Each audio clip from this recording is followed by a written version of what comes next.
Olá a todos, bem-vindos a mais um Tempo contra o Tempo. António Garcia Pereira, advogado, dispensa apresentações, é também fundador do jornal Maio, e foi ele e a professora Antónia Marques que tornaram público uma notícia sobre a autoextinção do Ministério da Educação e a abertura de facto a que a educação passa a ser um trabalho privado com contratação privada com efeitos absolutamente devastadores. Isto aconteceu em agosto. A reação às notícias do Maio foram muito impressionantes, entre acesso a vídeos, artigos, atingiu mais de 700 mil pessoas. Recebemos dezenas, centenas de mensagens de professores perplexos com o que tinha acontecido, e por isso voltámos a publicar pela mão do António Garcia Pereira um artigo com um enorme detalhe a explicar o que é que esta lei implica, e estamos aqui hoje para também, no Tempo contra o Tempo, tentar esmiuçar e retirar todas as dúvidas. António, bem-vindo. Obrigado pelo convite. E obrigada. Nunca é demais dizer que tudo o que tu fazes tem o feito pro bono em nome do país, em nome de valores que são o bem-estar do país, e mereces a nossa profunda admiração por isso. Isto não é um direito, é um dever cívico. O que é que aconteceu em agosto pela mão do Ministério da Educação? Bom, o que aconteceu em agosto foi uma coisa semelhante ao que os conselhos escolares e os ministérios de educação faziam antes do 25 de Abril, que era escolher os períodos das férias escolares para tomarem as medidas mais repressivas e repulsivas e, portanto, contando que, sendo um período de fraca ou nenhuma mobilização, essas medidas pudessem impor como um facto consumado. Foi assim que eu fui suspenso na Faculdade de Direito de Lisboa, à entrada das férias de Natal de 73. Era assim que era decidida a expulsão dos estudantes do ensino superior. É assim que este Ministério da Educação atua. E, portanto, o que aconteceu foi que, no início de julho, 7 de julho, salvo erro, o Conselho de Ministros aprovou uma resolução que, mais ou menos camufladamente, entre 15 medidas, vem lá uma referência genérica e abstrata à reorganização, devia dizer desmantelamento, mas diz reestruturação, reorganização do Ministério da Educação, e depois essa medida política geral é concretizada por um decreto-lei publicado no final de agosto, e para entrar no primeiro dia do mês seguinte, ou seja, no dia 1 de setembro, que é o decreto-lei de 99 de 2025, que no fundo significa a extinção de parte significativa da orgânica do Ministério da Educação e a criação em seu lugar de uma entidade denominada e qualificada como um Instituto Público de Regime Especial, com autonomia administrativa e financeira e património próprio.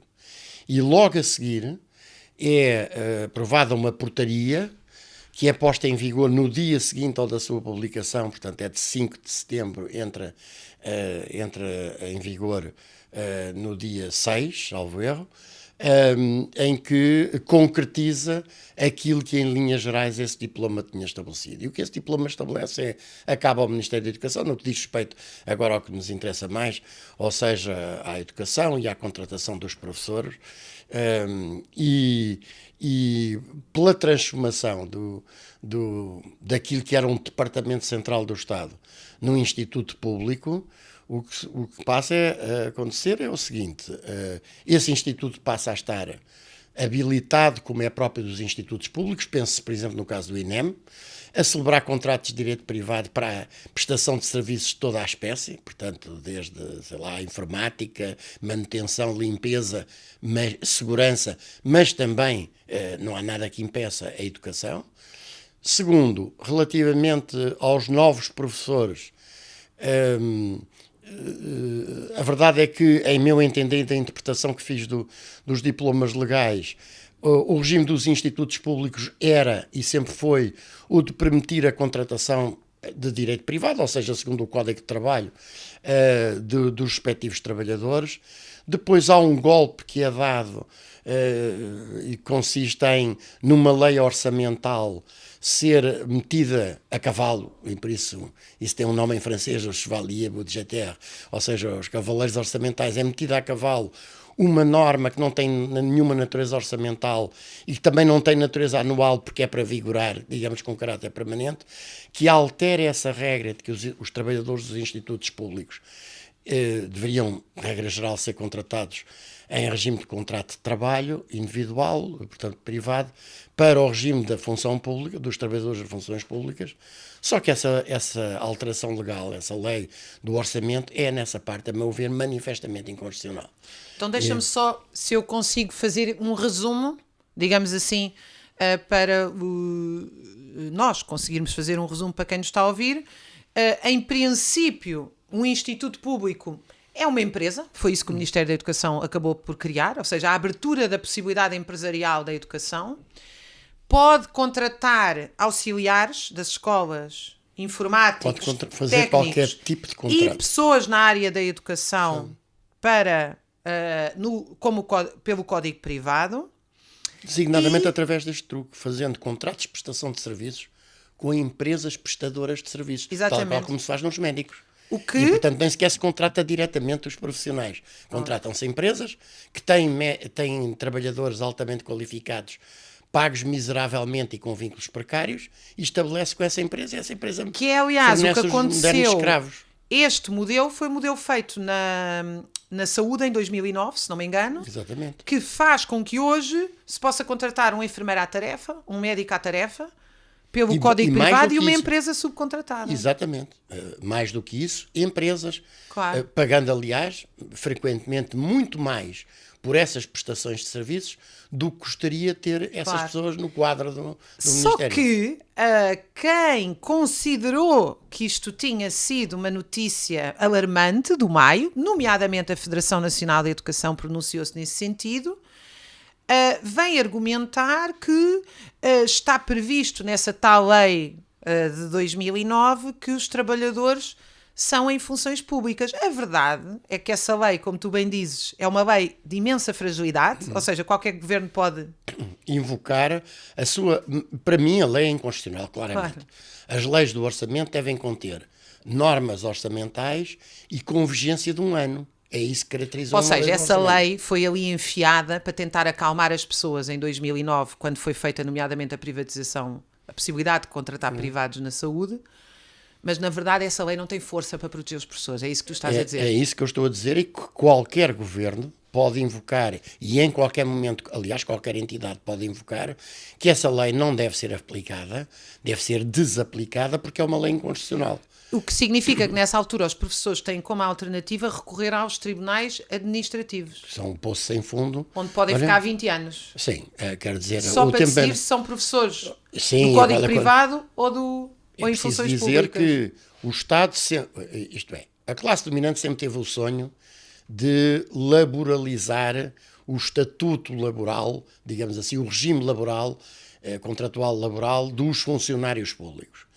Mas a verdade é que, mesmo quando laboralizou uma parte significativa desse regime, manteve sempre como tribunal competente os tribunais administrativos e fiscais, que são os tribunais onde é julgada a legalidade dos atos e das práticas da administração pública, e por isso mesmo são tribunais que, pura e simplesmente, não só não têm nenhuma vocação ou sensibilidade laboral, como são posses sem fundo. É preciso dizer que o tempo médio de ações na primeira instância no Tribunal Administrativo do Círculo de Lisboa anda pelos 10, 12 anos, mas nesse tribunal eu tenho um processo que é o 900 e qualquer coisa /02, isto é, tem neste momento 24 anos, e depois mais as outras instâncias, um processo desses com facilidade dura mais do que uma década, 12 anos, 14 anos, 15 anos.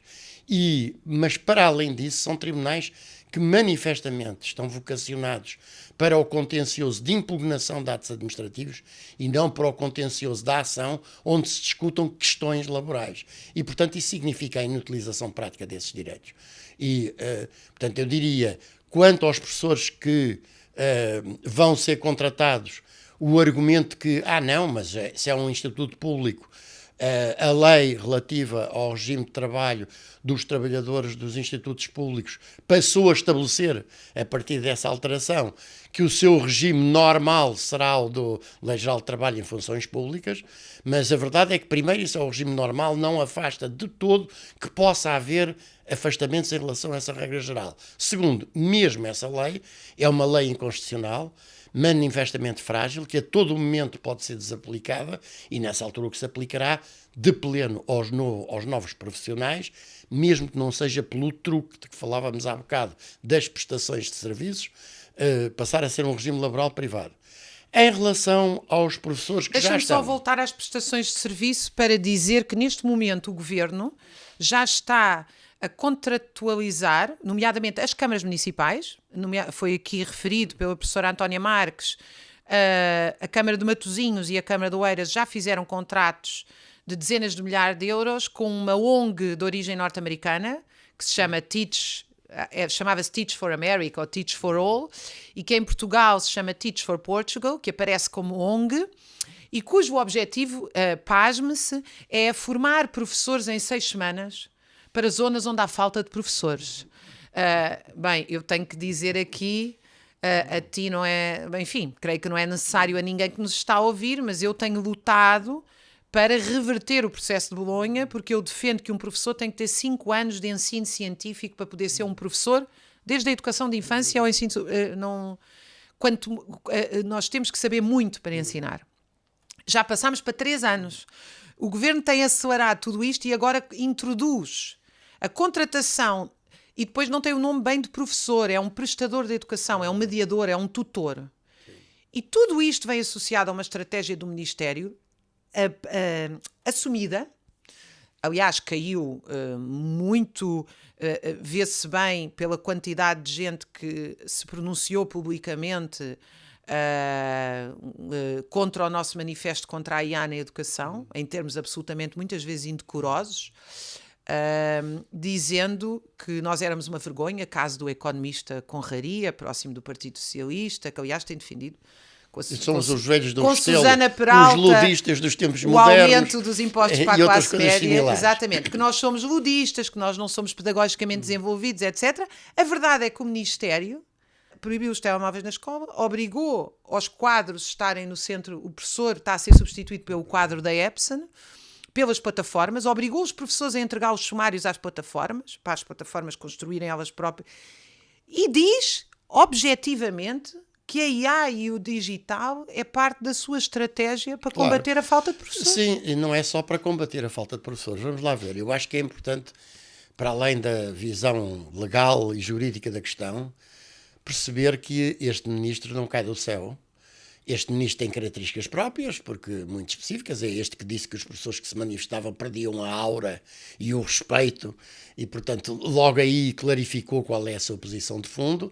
É também o que teve aquela brilhante opinião de que as residências universitárias são degradadas porque têm lá os alunos mais pobres e outras barbaridades ao longo dos tempos.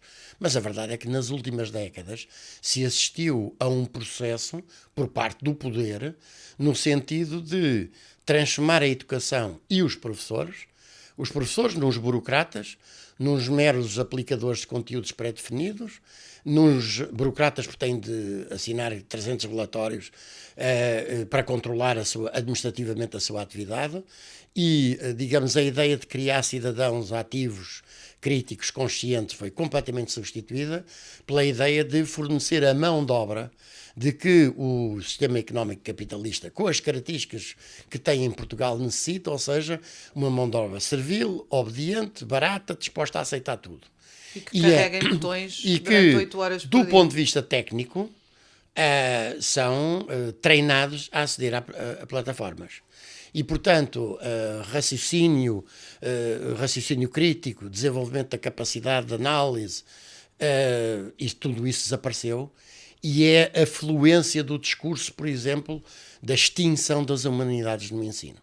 em nome, apresentando para o lamento, eu chamei isso o nacional-saloísmo, de apresentar o recurso, um certo tipo de recurso a novas tecnologias, como aquilo que é o progresso, e aqueles que defendem a importância do ensino da filosofia, do português.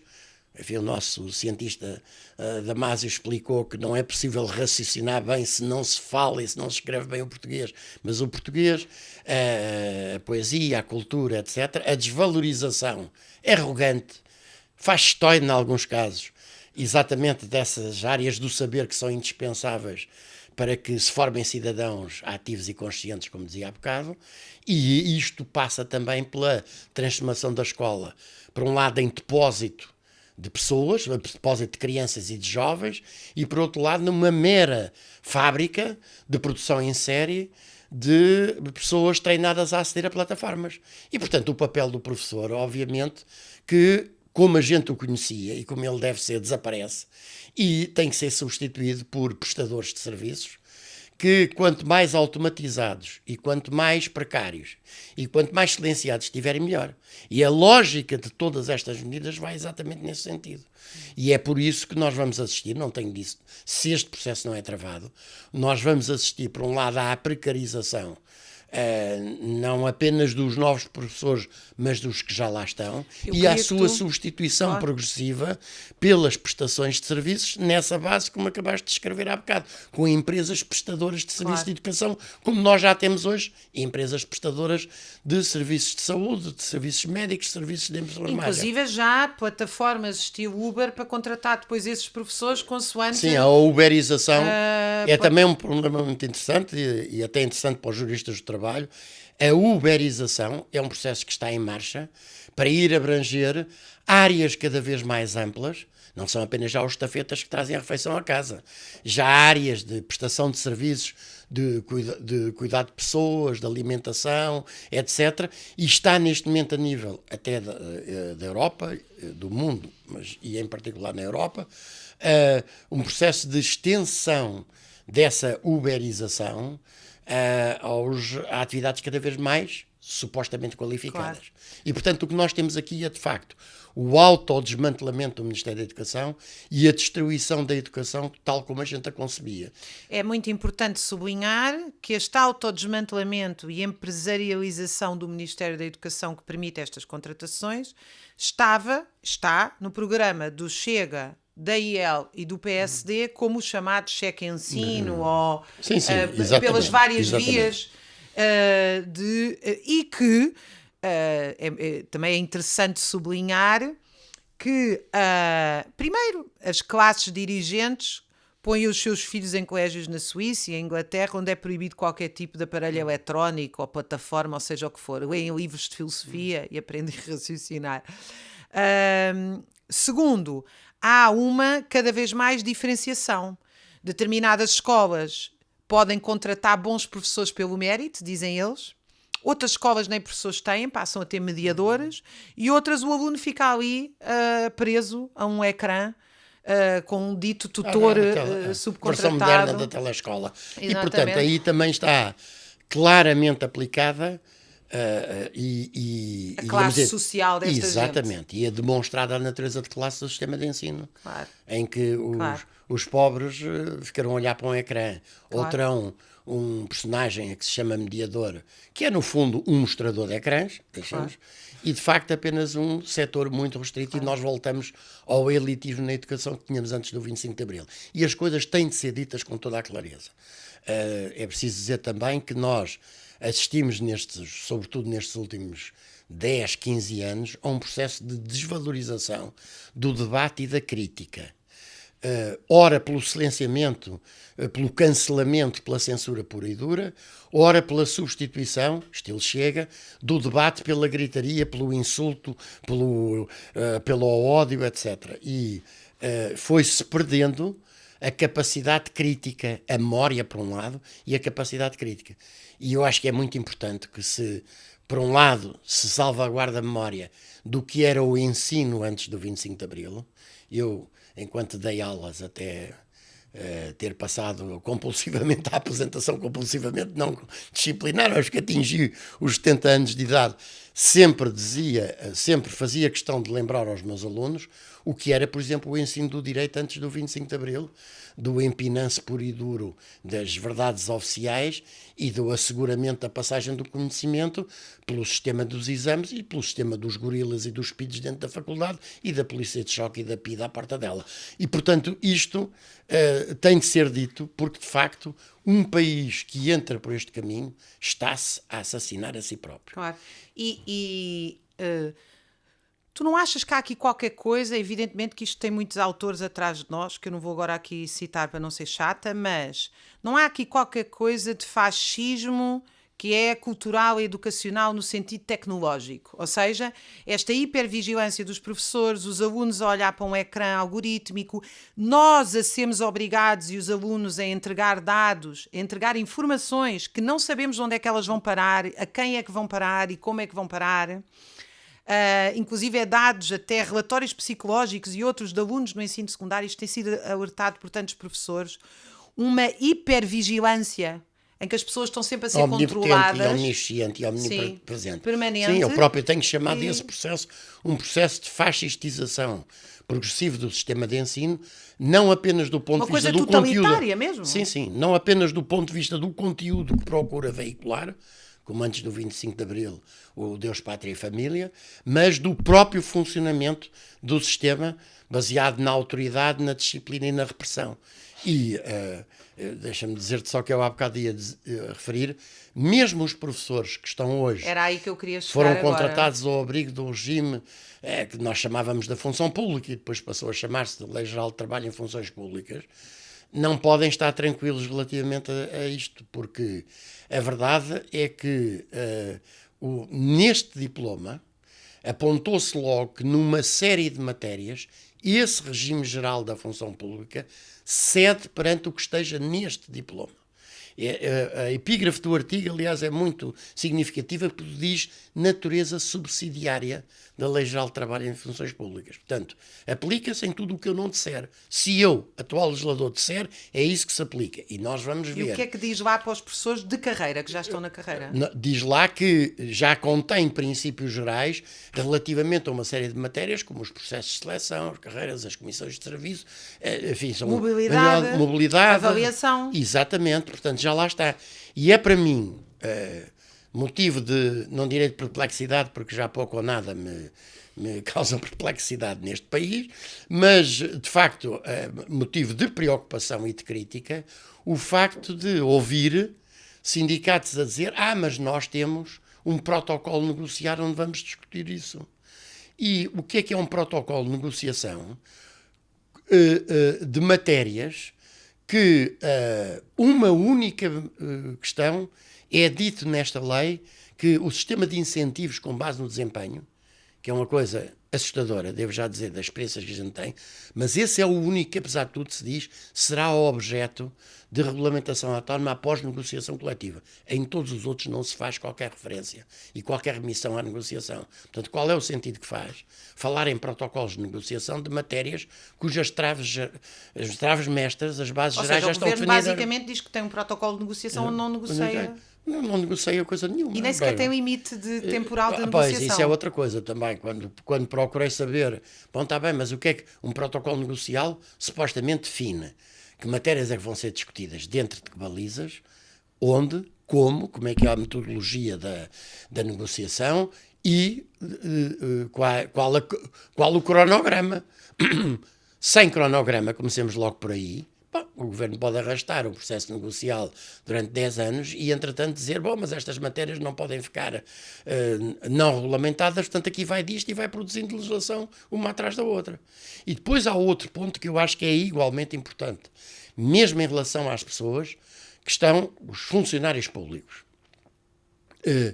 e que pensam, eu julgo que com uma ingenuidade pode ser perigosa, que estão a salvo designadamente aquilo que se está a desenhar ao nível do pacote laboral. Atenção, porque, primeiro, a Lei Geral de Trabalho em Funções Públicas é um clone do Código de Trabalho. Quando foi aprovada, claramente e assumidamente se procurou montar um regime muito parecido, decalcado ipsis verbis em uma série de matérias do regime do Código de Trabalho.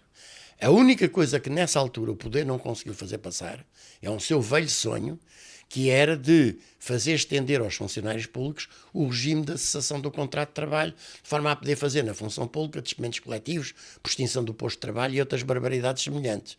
Mas a verdade é que, primeiro, sempre a Lei Geral de Trabalho em Funções Públicas tem como referencial, como farol iluminador, o Código de Trabalho. Muda o Código de Trabalho, não tenhamos dúvidas que vai haver imediatamente alterações da Lei Geral de Trabalho. Segundo, há hoje já um conjunto de matérias muito amplo, salvo erro, são perto de 2 dezenas, em que o Código, em que a Lei Geral de Trabalho em Funções Públicas diz, nestas matérias aplica-se o Código de Trabalho. E, portanto, aí nem sequer é preciso um processo de aproximação legislativa. É o que for mudado no Código de Trabalho aplica-se imediatamente também a estes trabalhadores. E, portanto, tudo aquilo que está neste momento a ser desenhado em termos do Código de Trabalho, que, no fundo, o que procura é impor um modelo, digamos, um modelo de contratação para um determinado tipo de mão de obra, e o tipo de mão de obra é uma mão de obra precária, barata, pouco reivindicativa, pouco qualificada, porque é esse o modelo de desenvolvimento económico, o velho sonho de sermos os malaios da Europa. Eu ainda acrescentaria a tudo isso que, ao ser, se não for revertida esta lei que já foi aprovada em agosto, como tu referiste, e se o pacote laboral avançar, primeiro nos professores, o pacote laboral para os outros, o que nós temos é as reformas e pensões dos funcionários públicos ainda mais ameaçado, porque Maria Luísa Albuquerque está na União Europeia a tentar capitalizar as reformas e pensões dos portugueses, ou seja, fazê-los entrar nos casinos das bolsas, de facto é disso que se trata, e quanto mais precários houver, mais ameaçadas estão as reformas e as pensões por causa do sistema contributivo intergeracional, ou seja, na verdade, nós estamos todos em risco com isto, já para nem falar do desastre que significa para a educação do país. Estamos já debaixo de fogo e estamos sob um sério risco.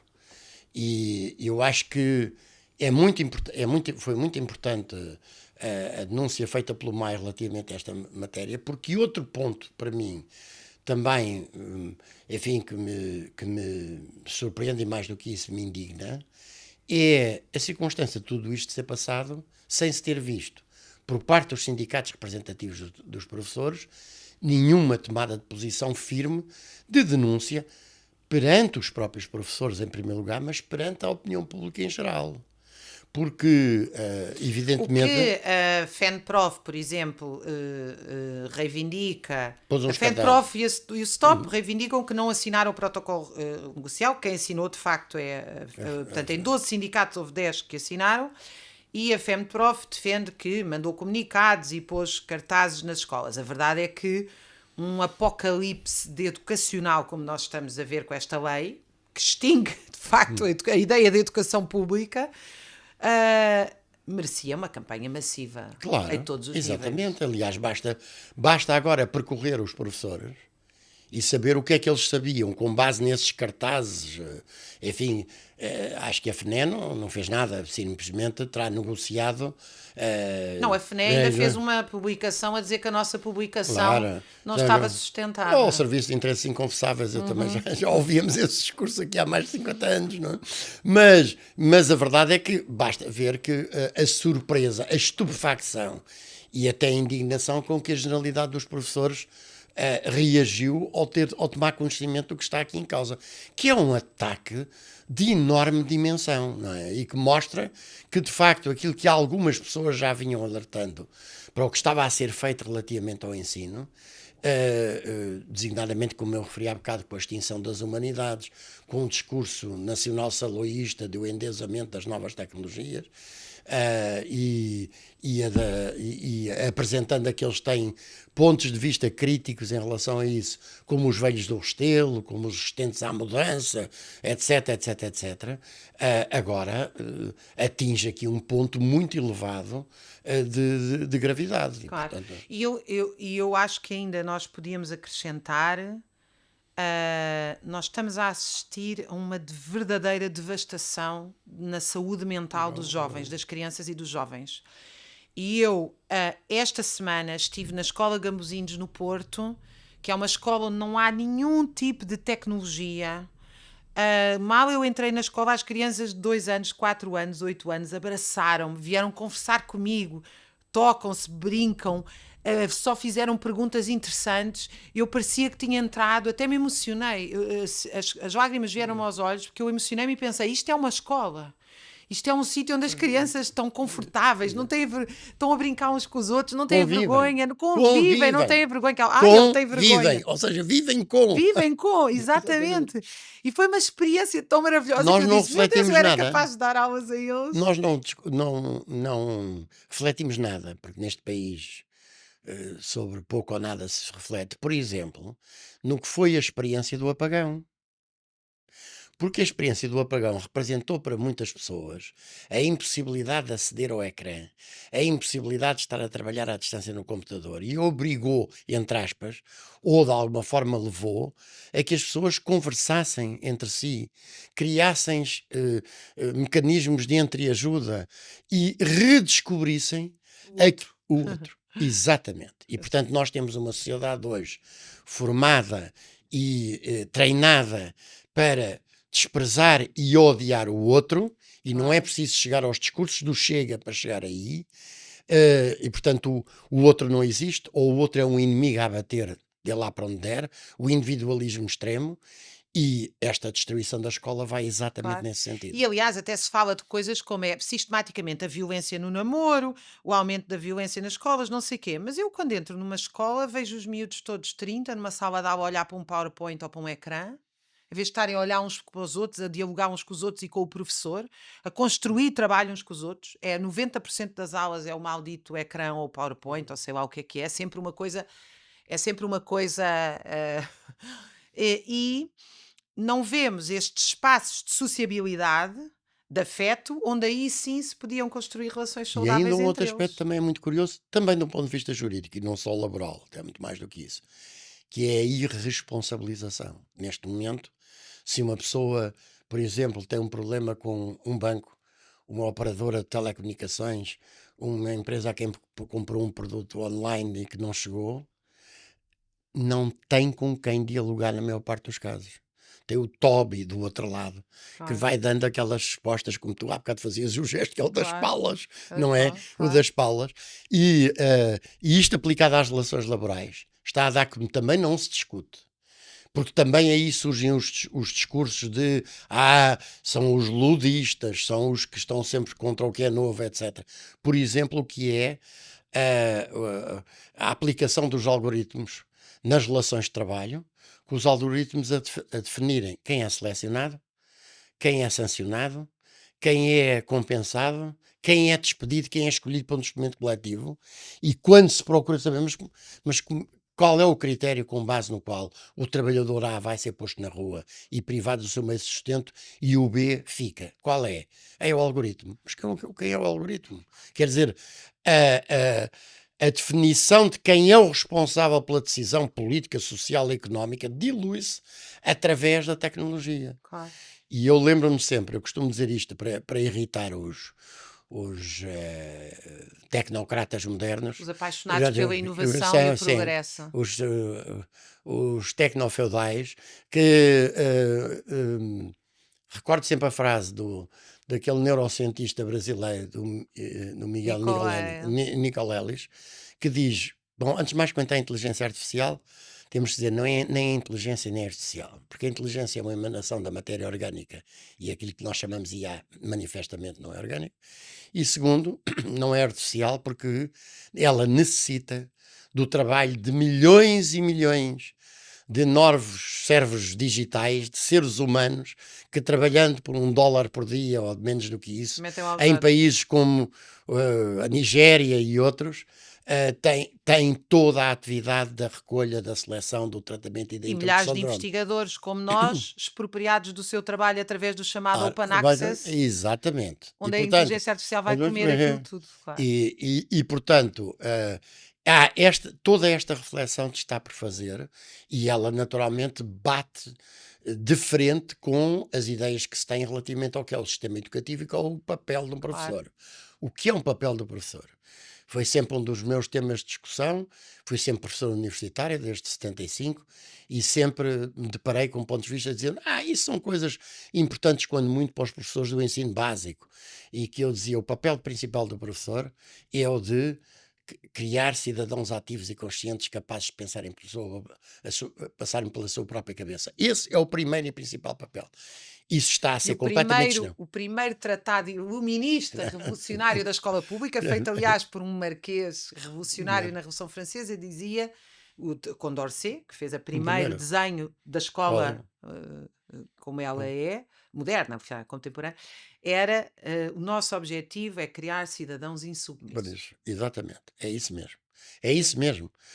E isso, todas estas medidas não são consequências de um mal intrínseco da pessoa X ou da pessoa Y.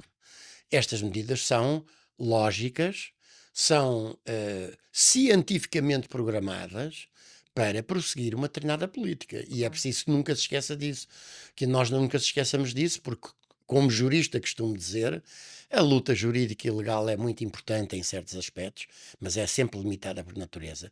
E as coisas resolvem-se essencialmente mobilizando-se os cidadãos na fábrica, na empresa, na escola, na rua, para Plenários e assembleias de escola, à porta de escola, onde for preciso para reverter a isto. organização dos cidadãos de alta a baixo da sociedade, exatamente para impor a discussão e travar o passo E era àquilo que é importante que errado. estes plenários de escolas feitos de norte a sul envolvessem também os pais, para os pais compreenderem Exatamente. que o risco não é não vão à escola para vigiar o professor. Também os pais agora, alguns têm a mania de o fazer, vão à escola lutar com o professor por uma escola pública Quando estamos a lutar, democrática. também estamos a ensinar, é uma Claro. palavra de ordem, em algumas Lindíssima. das manifestações das pessoas. Lindíssima. E eu acho que, ao contrário do que pensa o Ministro da Educação, que os professores perdem a aura, não, pelo contrário, ganham a aura, porque é exatamente esse exemplo da insubmissão, da exigência da reflexão crítica sobre as coisas, De não aceitar o que não vem de aceitar cima. o que vem de cima, do é assim porque é assim, Sim. que eu acho que é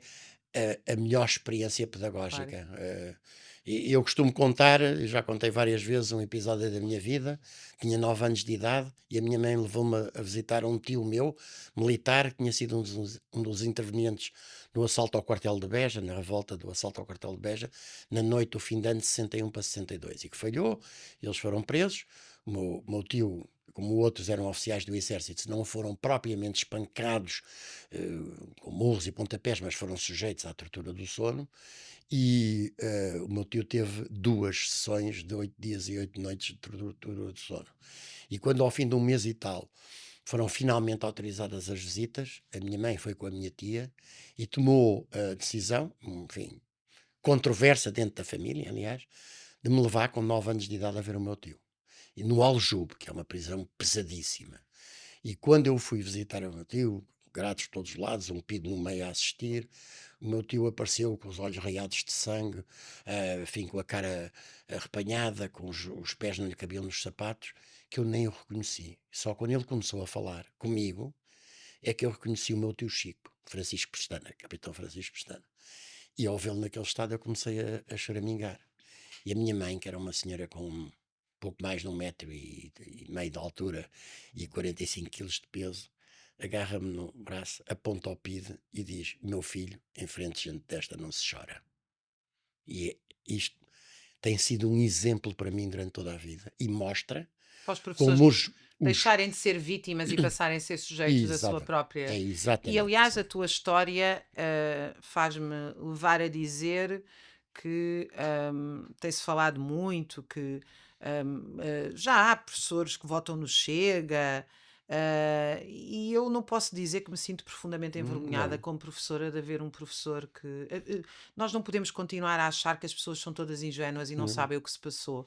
Nós temos um líder fascista que diz que são precisos 3 Salazares quando as pessoas eram torturadas e presas por pensar e resistir. Realmente fico com profunda vergonha de saber que alguém pode subscrever estas ideias. Nós íamos terminar com essa história magnífica de coragem e de educação da tua mãe, mas eu só tenho mais uma pergunta para te fazer. Nós fizemos aqui uma crítica e fazemos, este é o espaço do MAI, é uma crítica aberta, de diálogo, à forma como não houve uma reação sobretudo das estruturas sindicais, mas também não houve, é bom dizê-lo, uh, As pessoas e da cultura, dos dos jornalistas, vários jornalistas, pronto. jornalistas especialistas em educação, da cultura, dos professores universitários, dos especialistas, dos Hum, juristas, pois. o que é que. Não, há um entorpecimento, também cientificamente promovido, da memória e da consciência coletiva, isso é evidente. E, portanto, é isso que, a meu ver, explica que esses setores que sempre ao longo da história e em períodos muito difíceis da história sempre concretizaram a frase do poema do Manuel Alegre: há sempre alguém que resiste, há sempre alguém que diz não, e que abandonaram completamente esse espírito e se renderam perante a prepotência, perante aquilo que é errado. Eu acho que nada é irremediável, mas realmente nós chegamos ao grau zero, ou muito próximo do grau zero, da política, no sentido amplo do termo, não estou só a falar da partidária, da atividade social e política em geral. E eu acho que também aí as pessoas exatamente do setor da cultura, da ciência, do ensino, que ainda não abdicaram de ser seres humanos de espinha vertebral direita, têm um papel a desempenhar muito importante. E designadamente o de falarem com as gerações mais jovens. Porque o que eu ouço, e não até ouvi, é que, mas os jovens não conhecem nada disso e não se interessam por isso. A primeira parte eu aceito, a segunda não aceito. Porque a verdade é que eu tenho uma experiência de, enfim, muitos anos de docência, 47 e meio, e, por exemplo, em económicas, onde eu comecei a dar aulas a partir de 86, quando os professores fascistas de direito começaram a regressar todos a partir do início dos anos 80 e consumaram o meu afastamento, eu fui para económicas e dei muito bem lá, mas eu entendia que o meu primeiro dever era, na primeira aula, perguntar aos meus alunos se sabiam o que é que representava um pequeno memorial que estava ao alto de umas escadas para o antigo prédio do edifício do Calhas de Económicas, e de uma forma geral nenhum sabia. Eu lhes explicava que aquilo assinalava que um estudante de Direito, de nome José António Ribeiro Santos, fora assassinado por um esbirro da PIDE, que aliás se safou sempre impune, António Joaquim Gomes da Rocha, de seu nome, na tarde de 12 de outubro de 1972, e que isso era o símbolo do que era o ensino na altura. E que era um mítico contra a repressão, numa altura em que havia dezenas e dezenas de dirigentes associativos presos, e a juventude tinha um papel, de facto, muito importante na luta contra a guerra colonial, na luta contra o regime fascista. E devo dizer que o silêncio atento e depois algumas perguntas sobre isso sempre revelavam que, desde que nós saibamos ser capazes de transmitir essa experiência e apelar à inteligência crítica das pessoas, e em particular dos jovens, a sua generosidade por natureza se manifesta.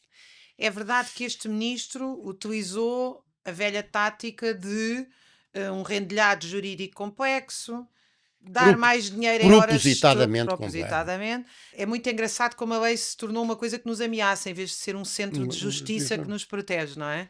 Dar mais dinheiro em horas extraordinárias, garantir alguns níveis de progressão de carreira, ao mesmo tempo que acabava com a carreira, ou seja, toda uma tática, mas mesmo assim, também é verdade, e se calhar eu terminava com esta nota, porque nós aqui prometemos no maio ideias para mudar o mundo. As ideias por si só não mudam o mundo, são essenciais, mas é essencial organizar e lutar.